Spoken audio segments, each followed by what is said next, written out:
हाँ तो भाई लोग राम राम सभी को। तो गाइज मार्केट अब और भी गिर गई है। सुबह जब हमने बात की थी तो मार्केट थी $42,300 पर, और अब वहां से मार्केट $500 और गिर गई है। रीजन वही सेम है जो हमने सुबह बात की थी, यूक्रेन और रसिया की टेंशंस। और मैंने आपको बताया था कि अगर सिचुएशन वर्ज होगी तो मार्केट और भी गिरेगी।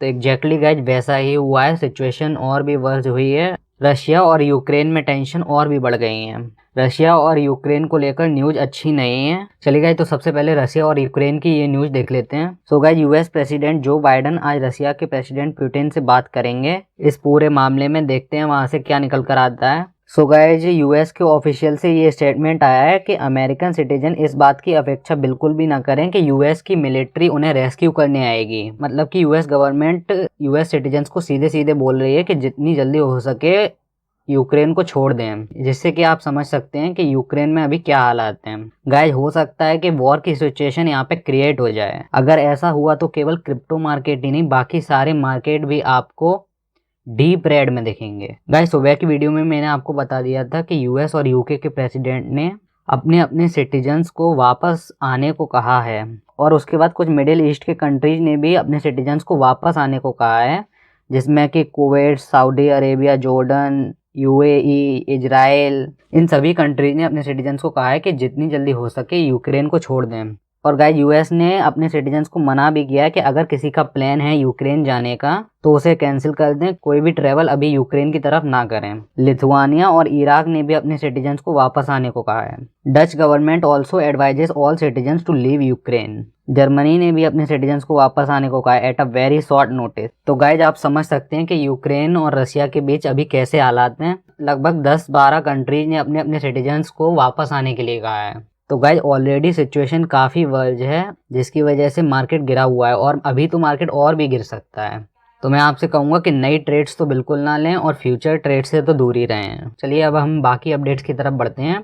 तो गाइज, ये अपडेट भी क्रिप्टो मार्केट के लिए अच्छी नहीं है, बिकॉज फेडरल रिजर्व ने 14 फरवरी को एक इमरजेंसी मीटिंग बुलाई है। तो गाइज, कुछ दिन पहले ही यूएस में इन्फ्लेशन का डेटा आया है, जो कि एनुअल बेसिस पे 7.5% इंक्रीमेंट हुआ है इन्फ्लेशन में, जो कि पिछले 40 साल में सबसे ज़्यादा है। तो गाइज, उसी डेटा को लेकर इस मीटिंग में डिस्कशन होगा, और हो सकता है कुछ हार्ड डिसीजन इस मीटिंग में लिए जाएं। तो आप लोग अलर्ट रहिए, मार्केट की कंडीशन बिल्कुल भी अभी अच्छी नहीं है। गाइज, अब जो अपडेट मैं आपको बताने वाला हूँ वो सारी अपडेट्स क्रिप्टो मार्केट्स के लिए पॉजिटिव हैं, लेकिन ये जो 2 अपडेट हैं, अगर यहाँ कुछ गड़बड़ हुई तो वो सारी पॉजिटिव अपडेट्स धरी की धरी रह जाएंगी। तो गाइज, जो भी करना सोच समझ कर करना। सो गाइज, अगली अपडेट है ऊबर की तरफ से। गाइज, ऊबर के सीईओ ने कहा है कि वो फ्यूचर में क्रिप्टो को as a payment method accept करेंगे। तो ये एक अच्छी न्यूज है क्रिप्टो मार्केट के लिए, लेकिन ये लॉन्ग टर्म में इफेक्ट करेगी। अभी इस न्यूज की वजह से कुछ भी नहीं होगा।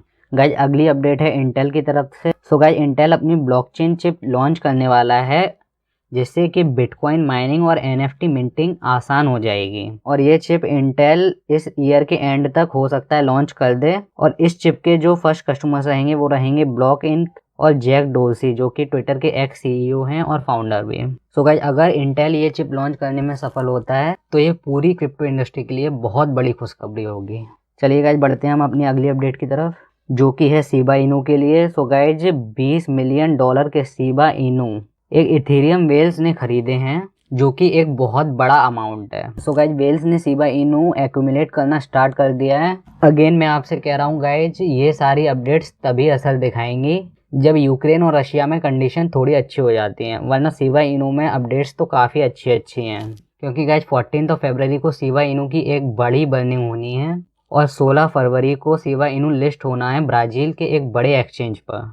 तो फरवरी का ये महीना शिबा इनू के लिए अच्छा हो सकता है, बशर्ते रशिया और यूक्रेन की कंडीशन जल्दी से सही हो जाए। गाइज, अगली अपडेट है यूएस की एक कंपनी आईजिया की तरफ से, जिसने कि कुछ क्रिप्टो को एक्सेप्ट करने के लिए अनाउंस कर दिया है। उन क्रिप्टो में शामिल है आपका Dogecoin, Litecoin, Shiba Inu, crypto.com coin. So guys, धीरे धीरे कंपनियां अब क्रिप्टो को as a payment method accept करने लगी हैं। तो गाइज, ये शुरुआत है अभी क्रिप्टो रेवोल्यूशन की, जो कि धीरे धीरे अपना असर दिखाएगा। सो जो लोग भी क्रिप्टो को अभी होल्ड कर रहे हैं और पेशेंस दिखा रहे हैं, उनको अगले 4-5 सालों में काफ़ी बड़ा मुनाफा होने वाला है। सो चलिए गाइज, बढ़ते हैं अब हम अपनी आखिरी अपडेट की तरफ। सो गाइज, पहले इंडिया में न्यूज आई कि वो अपना डिजिटल रुपी CBDC लॉन्च करेंगे 2023 में। उसके बाद मैंने आपको न्यूज़ दी थी कि जिम्बाब्वे भी अपनी CBDC लॉन्च करेगा 2022 में, और अब न्यूज़ आई है जमैका की तरफ से कि जमैका भी अपनी CBDC लॉन्च करेगा 2022 में ही। तो गाइस धीरे धीरे सारे कंट्रीज अपनी डिजिटल करेंसी लॉन्च कर रहे हैं, जो कि सीधा सीधा इशारा है कि आने वाले टाइम में क्रिप्टो का बहुत अच्छा फ्यूचर है।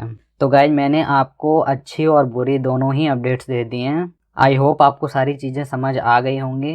गाइस आपको वीडियो अच्छी लगी है और अगर आप मेरे एफर्ट्स को अप्रिशिएट करना चाहते हैं तो वीडियो को एक लाइक दे दीजिएगा, और ऐसे ही वीडियोज आगे देखने के लिए हमारे चैनल को सब्सक्राइब कर लेना। मिलते हैं अगली वीडियो में, तब तक के लिए जय श्री राम।